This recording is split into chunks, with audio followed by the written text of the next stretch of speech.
இந்த வால் அப்படின்னு ஒரு பயிற்சி. வேலிகளை தகர்ப்போம். நம்மை சுற்றி நாம் மனதளவிலே நிறைய வேலிகளை போட்டுக் கொண்டிருக்கிறோம். அந்த வேலிகளை தகர்த்தெறிந்து விட்டால் உறவை நம்ம தோட்டத்துக்கும் அந்த தோட்டத்துக்கும் வேலி தகராறு சண்டை எல்லை. அவன் வேற மாட்டான், நாம வேற மாட்டோம். எதற்காக மிக அருமையான ஒரு பயிற்சி. தினந்தோறும் படிப்பதற்கு 1 மணி நேரம் செலுத்திடும்.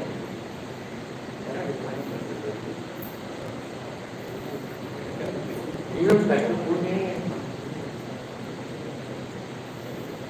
நான் பிற்பகல் 1 மணி நேரம்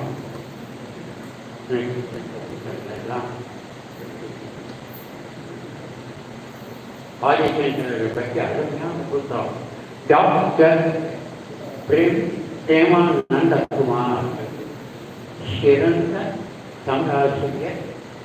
ஆசிரியர் மட்டும் இல்லை, டாக்டரேட் வாங்கினாங்க.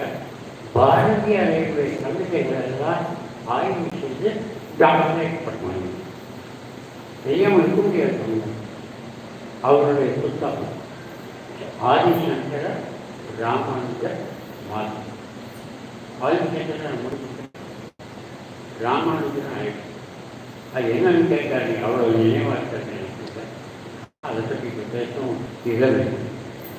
அதுபோல நிறைய புத்தகங்களை எல்லாம் படித்து கொண்டிருக்கிறார். உங்களால் விளைவிக்கு நன்மை ஏற்படும். இப்போ பனை மரங்களுக்கு எவ்வளவுதான் உயர வளர்ந்திருந்தாலும் ஒரு மனமுறையை தங்குவதற்கு நிழல் தருவது. ஆனால் ஆலமரம் இருக்கிறதெல்லாம் ஒரு சிறு விதை, மீனின் சினையை விட சிறிய விதை.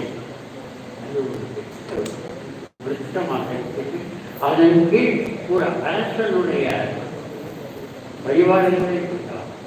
அந்த இப்பொழுது மாணவர்கள் மிகவும் முனைப்புடன் இருந்தவர்கள், இன்றைக்கே வாழ வேண்டும் என்று நினைப்பவர்கள் இன்றைய மாணவர்கள். அதனால் அதை கருத்தில் கொண்டு புதிய ஆசிரியர்கள் பணியாற்றுகிறார். நாம் போடக்கூடிய சோளப்பொறி காகிதங்களை அவர்கள் ஏற்றுக்கொள்ள மாட்டார்கள். நாம் போடக்கூடிய சோளப்பொறி காகிதங்களை அவர்கள் ஏற்றுக்கொள்ள மாட்டார்கள். இது மனிதன் எதிர்பார்த்து கேள்விகளை கேட்டால் குறிப்பாக கேட்டால் தான் நல்ல எதிர்பார்த்த விடைகளை. அப்படிதான் ராஜேரி கேட்டார், தாமிரபரணி எங்க ஓடுறதுன்னு கேட்டார். சார் எல்லா ஊர் தீவிரங்களையும் ஓடுறதுன்னா அவர் ஆலை நிலத்தில் வைத்துக் கொண்டு கேட்டார், பொதுவாக தாமிரபரணி எங்க ஓடுறதுன்னா எட்டயபுரத்தில் யார் இருந்தாருன்னா, சார் 64 லட்சம் பேர் இருக்காங்க, யார் பிறந்தாங்கன்னு கணக்காக வச்சுக்க முடியும், குறிப்பாக கேளுங்கள் சார். எல்லாரும் மாற்றத்தில்னா முனைத்து நினைக்கிறார்கள். இன்றைக்கும் வாழ வேண்டும் என்று நினைக்கிறார்கள். வகுப்புக்கு வருவதற்கு முன்பே இன்டர்நெட்டில் போய் எல்லாம் வாங்கி வச்சுட்டு குறுக்கு கேள்வி கேட்கலாம்.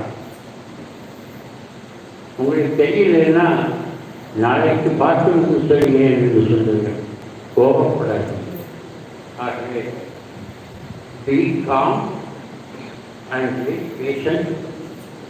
Never get angry. One must be master of oneself in order to be a master of others. அப்படின்னா அதை பின்பற்றினால் உங்களுக்கும் இது போன்ற ஒரு அருமையான மாணிக்கங்கள் போன்ற மாணவ மாணவிகள் கிடைப்பார். அதை நான் கேரண்டி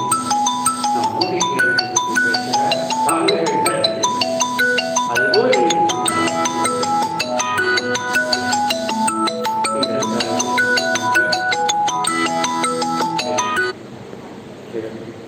இந்த மாணவர்களை எல்லாம் கூட்டத்தை சேர்த்து அதுதான் காணாசைகள் கூட்டம் சேர்க்கப்பட்ட கூட்டம்.